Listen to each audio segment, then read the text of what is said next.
sommes jeudi. Bah ouais, jeudi.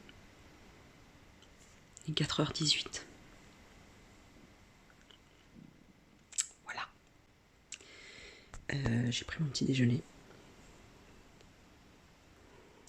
2 petites tartines avec du gnoccolata.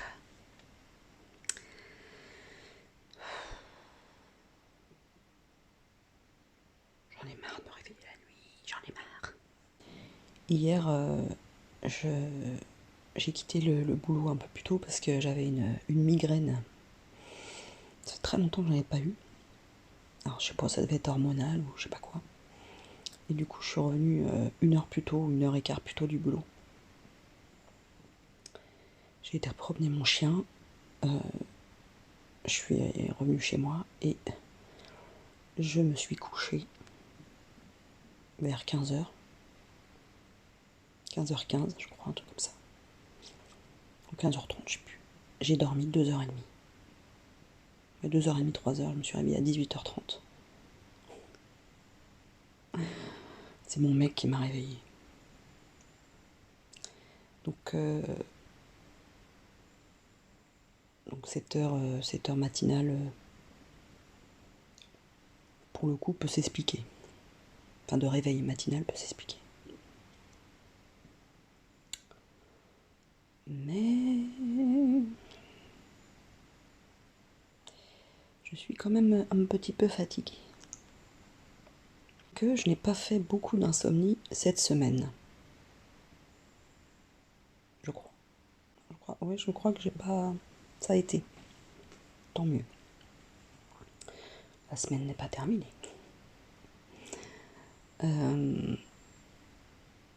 Ouais, je voulais vous parler d'un truc. Hier après-midi, j'ai discuté avec une adhérente qui me...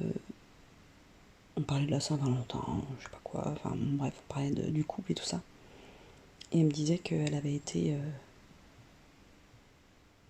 mariée pendant 30 ou 35 ans à un homme. Et qu'elle avait fini par le quitter, sinon elle y restait, quoi. Et pas qu'elle t'ait battue, etc. Elle subissait pas de la violence physique, mais en revanche, de la violence psychique.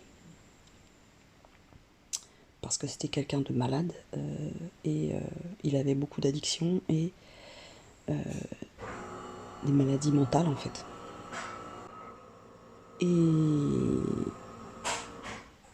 elle m'expliquait qu'elle était restée tout ce temps-là, pour ses enfants, pour ne pas casser la famille, ne pas... Et c'est vrai que je suis entre admiration et tristesse d'entendre ça, parce que je me dis que c'était pas des générations. Elle doit avoir 65 ans, ouais, elle a moins de 70 ans. Et ça fait écho à mon histoire, parce que ma mère, c'est ce qu'elle nous disait. Enfin, c'est quand on lui disait, mais quitte mon père, quitte notre père. Ben, c'est ce qu'elle disait, mais non, je veux pas. En fait, elle avait peur que la famille vole en éclats, alors que c'était déjà fait depuis longtemps. Pour diverses raisons. Enfin, je vous ai déjà raconté, hein, ma vie de famille quand j'étais gamine. Et cette adhérente-là, bah, c'est pareil, quoi. Alors que son ex-mari faisait des choses complètement aberrantes, quoi. Je rentrerai pas dans les détails parce qu'elle m'a dit des choses, même si elle me regarde pas ni rien, mais bon, bref, on comprend, hein, quelqu'un qui est addict et qui a une maladie mentale, on comprend bien l'ambiance un peu de la baraque. Enfin voilà, quoi. Donc ça me questionnait hier. Enfin, ça me faisait écho. Et je suis admirative du sacrifice, hein, de ces femmes-là, ou de ces hommes d'ailleurs. Et en même temps, je me dis, c'est lourd de conséquences aussi, quoi. Une séparation, c'est lourd de conséquences, mais de rester, ben, c'est lourd aussi, ça peut être très lourd. et ça peut faire des dégâts aussi. Donc, l'équilibre, il est pas facile à trouver, et puis des fois, il n'y en a pas d'équilibre. Et ça, j'ai mis du temps à le comprendre, moi.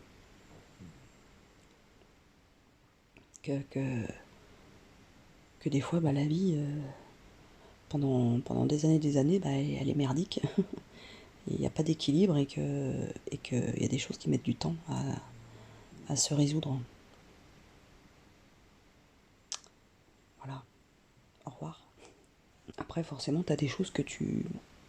Enfin, non, pas forcément, mais tu, tu, tu choisis le biais de ne pas reproduire. Moi, je sais que avec mon amoureux, il y a des choses que j'ai réussi à ne pas reproduire. Mais vraiment, le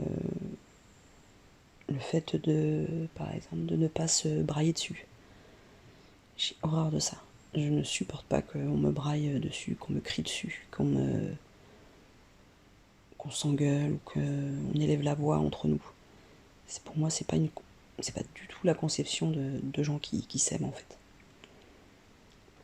Euh, tout comme comment dire, le fait d'être ultra passionné dans ses propos et de façon,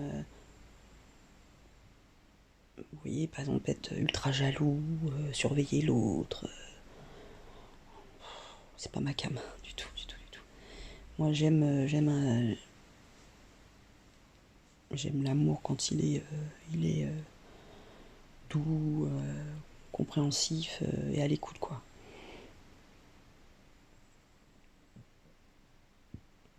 Je, je supporterais pas que quelqu'un hausse le ton sur moi. Alors, attends, enfin, on s'engueule, hein, c'est pas ce que je dis, mais on s'engueule pas de manière à se hurler dessus, quoi. Ou à se crier dessus, ou à jamais. Là, quand on s'engueule, en fait, c'est quand on bricole. Faut pas qu'on bricole ensemble.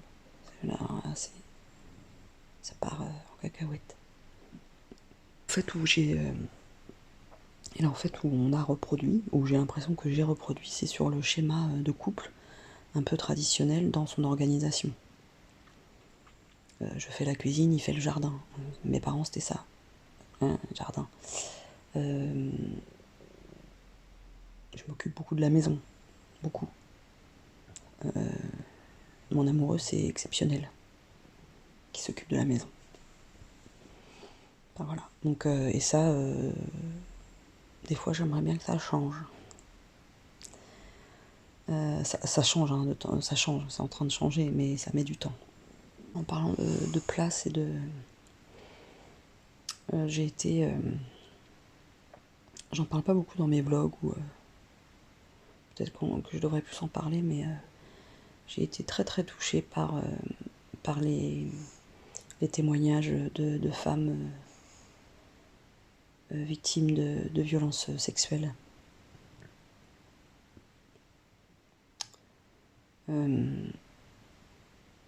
Par notamment Judith Godrèche. Et j'en ai discuté d'ailleurs avec Fred. Et c'était un matin où le matin il écoute les infos. Donc je subis ça, je subis. Il parlait de ça. Et, et je lui disais que moi, il comprenait pas en fait. J'étais en colère en fait. Et je lui dis mais en fait, je dis t'es pas une femme.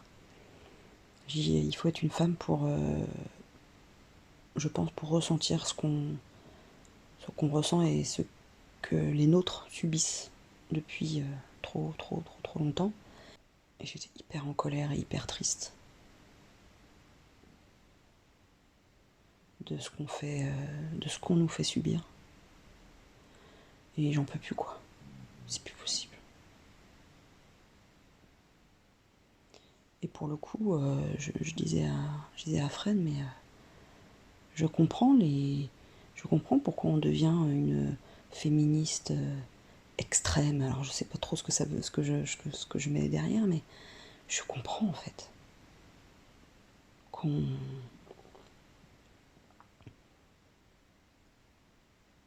ouais qu'on déteste une partie des hommes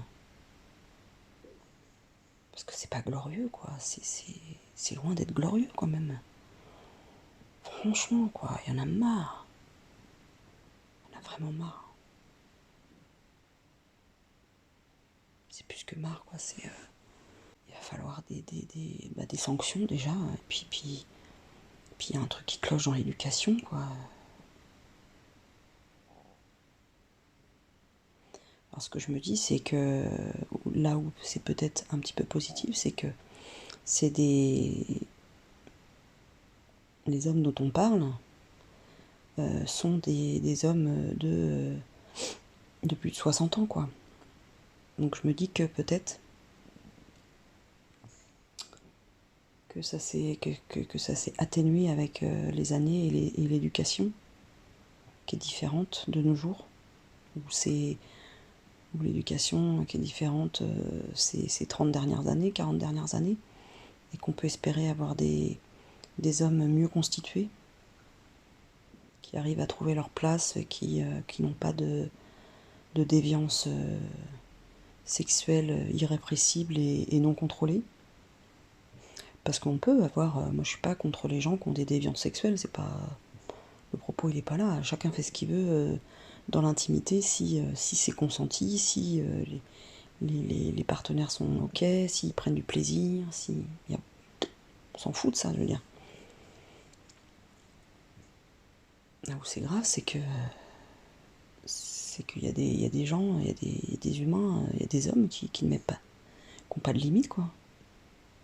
Qui s'autorisent tout.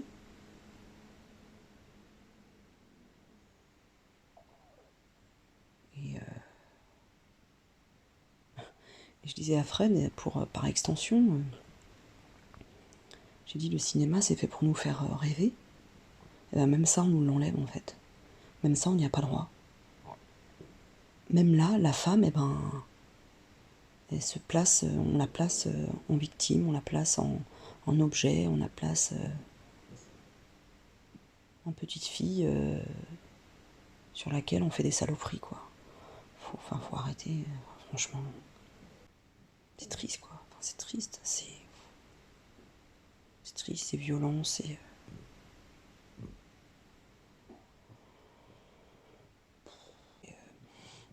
Et, et nous, les femmes, notre devoir, c'est vraiment d'échanger avec nos enfants, en fait, là-dessus. Et d'éduquer les garçons différemment et les filles différemment. Je sais que malgré nous, notre couple traditionnel avec Fred, si vous entendez ronfler, c'est mon chien, j'ai toujours dit à ma fille, j'ai toujours eu un discours où je lui disais, mais c'est pas parce qu'avec Fred on fonctionne comme ça que hiérarchiquement je suis en dessous, quoi. Le propos il est pas là. Après, c'est vrai qu'on peut l'interpréter comme ça. J'avoue. Et même moi, de faire des tâches qui ne sont pas réjouissantes ou qui sont redondantes ou qui s'apparentent à la servitude au foyer, en effet, ça peut. Non, c'est un espèce d'asservissement, quoi, quand même, à l'autre. Alors, pas de l'homme à la femme, hein, mais de l'autre à l'autre, quoi. Parce que ça pourrait très bien être un homme qui est à ma place et ça se passe dans. Enfin, j'en connais. Après, c'est une histoire de répartition des tâches, mais en effet, c'est quand même. Non, non, quand je vais plus loin, c'est quand même la place de la femme qui est pas au bon endroit, quand même. Qui est pas équilibrée.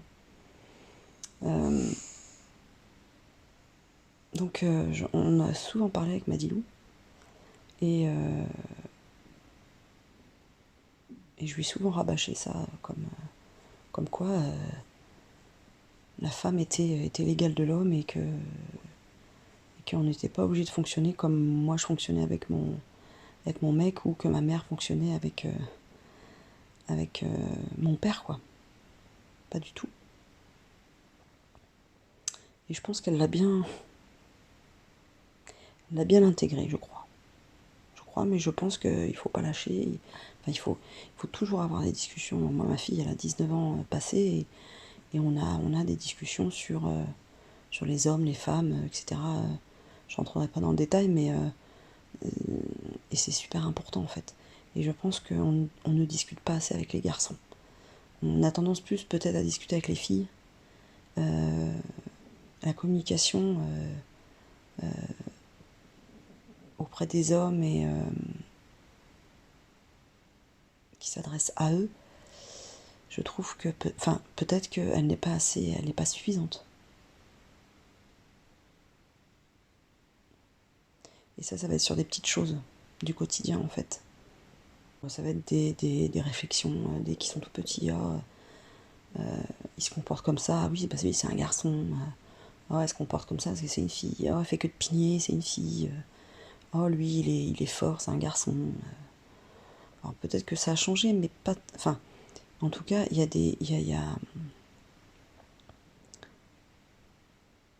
il y a une partie de la population ça n'a pas évolué. J'entends hein, les gens autour de moi, etc., qui ont des garçons.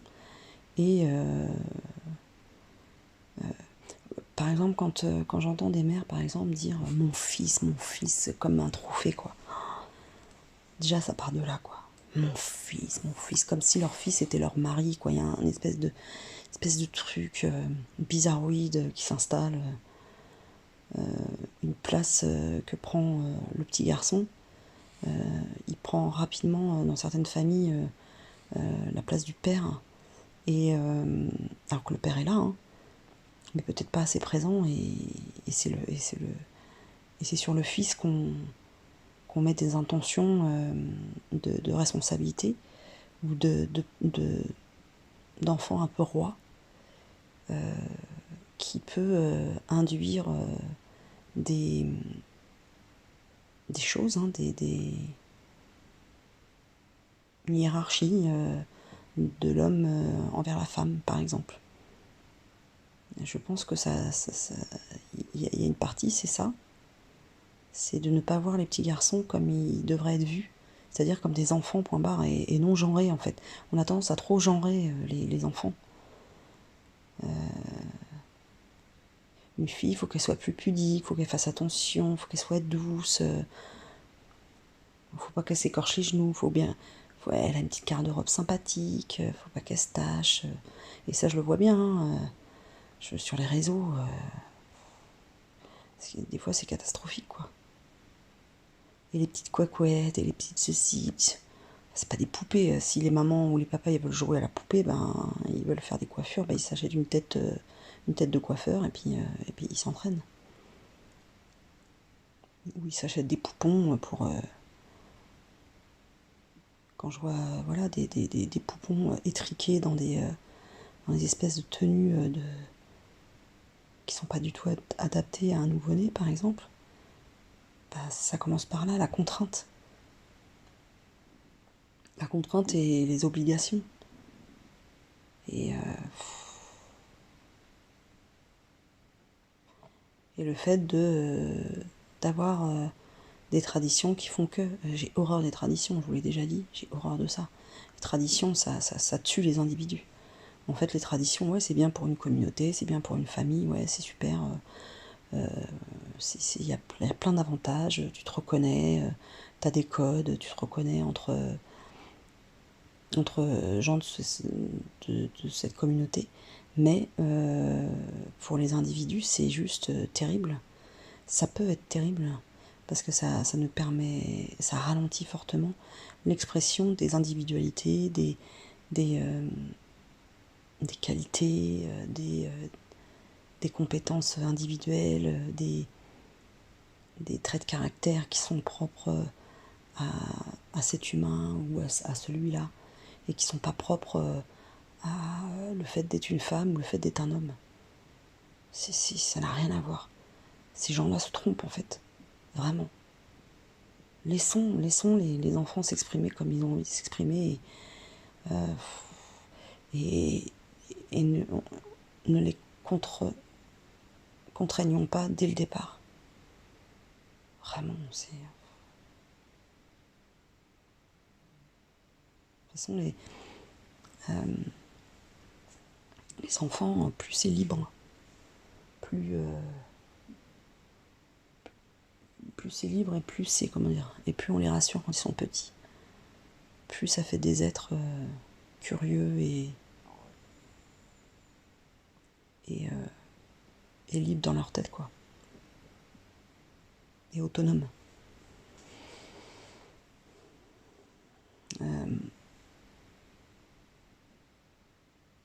Et quand je parle de contraintes, c'est dans tout, quoi, du quotidien. Ça va être finis ton assiette. Allez, finis ton assiette. Il y en a qui meurent de faim, mais qu'est-ce que t'en as à branler ils meurent pas de faim là, à ta table, ils meurent de faim à des milliards de kilomètres. Comment veux-tu qu'un enfant comprenne que des enfants meurent à des milliards de kilomètres? C'est complètement débile.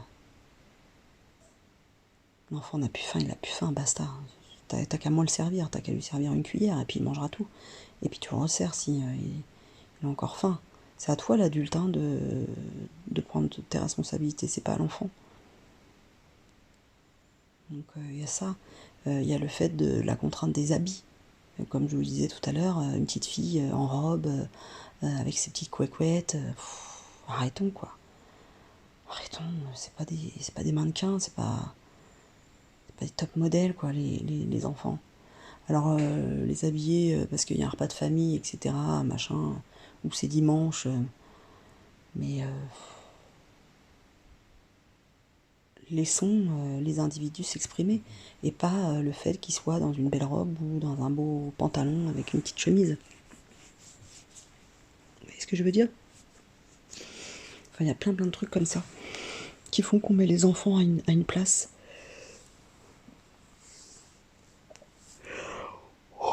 C'est pas bien.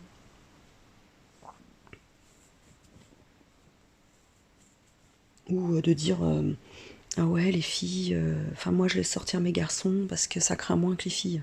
Ah bon? Bah moi je crois pas moi. Moi je pense que les filles elles sont des fois plus responsables que les garçons, peut-être. Et puis même si elles ne le sont pas, je veux dire, joue ton rôle de parent, c'est-à-dire emmène tes enfants à tel endroit le soir et puis va les chercher. Voilà, joue ton rôle. Joue ton rôle de parent. C'est à toi de fait, c'est à toi qu'il incombe que ton enfant soit en sécurité, garçon ou fille. Donc tout ça parce que c'est un garçon, tu vas aller le laisser se bourrer la gueule et reprendre sa caisse ou reprendre sa moto ou sa mobilette parce que son scooter parce que c'est un garçon et que alors, il va gérer. Mais c'est quoi, c'est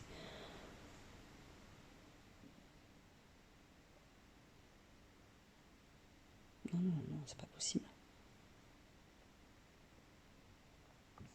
Comme un garçon, il aimera forcément les voitures, le tout ce qui est fort. Ah, d'accord. Pourquoi un garçon il n'a pas le droit d'aimer les petites jupettes pourquoi? Et en quoi c'est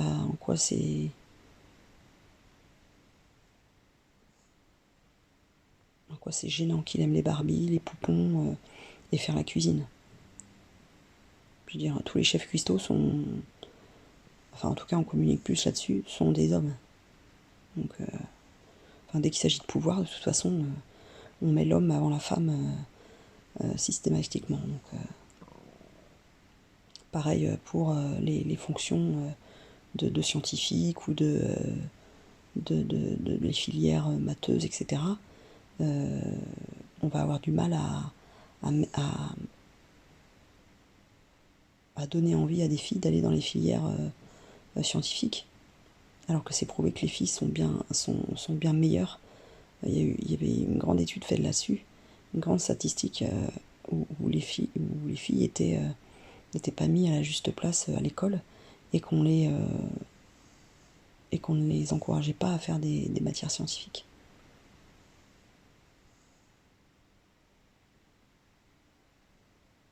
Ou tiens, ou pourquoi les filles auraient moins d'appétit qu'un garçon, par exemple. Bah, je sais pas, une fille, ça a le droit de manger autant qu'un garçon. Pareil, ça c'est dans les croyances. Bon, bref, je vais pas vous.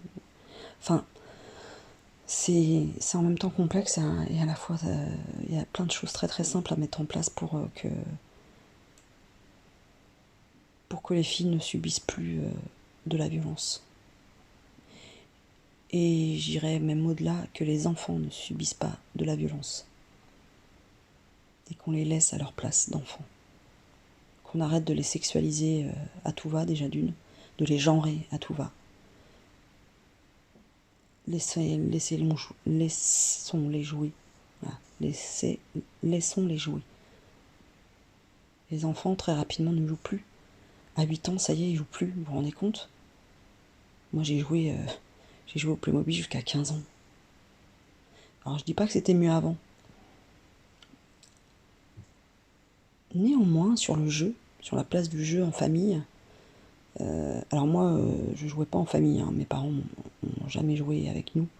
C'était pas dans l'éducation. Enfin, en tout cas, dans ma famille. Mais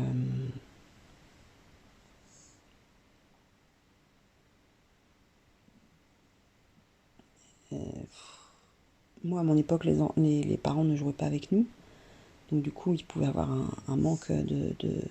Parce qu'il y a des enfants, on dit qu'il faut leur apprendre à jouer. Il faut leur montrer. Des enfants qui ça va pas être inné.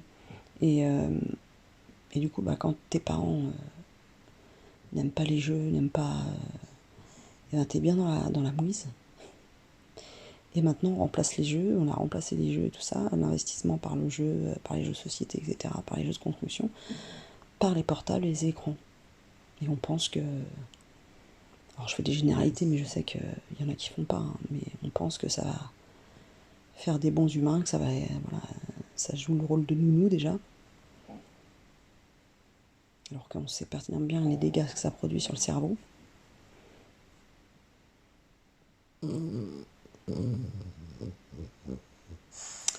Enfin voilà, c'était ma petite réflexion de la nuit. Je vous laisse, je m'endors, donc je vais me recoucher. Et je vous dis bah à très bientôt. Je pense que je couperai cette vidéo en une fois. Je la mettrai pas dans le vlog. Je vous dis à très très vite. Prenez soin de vous. Et dites-moi ce que vous en pensez en commentaire.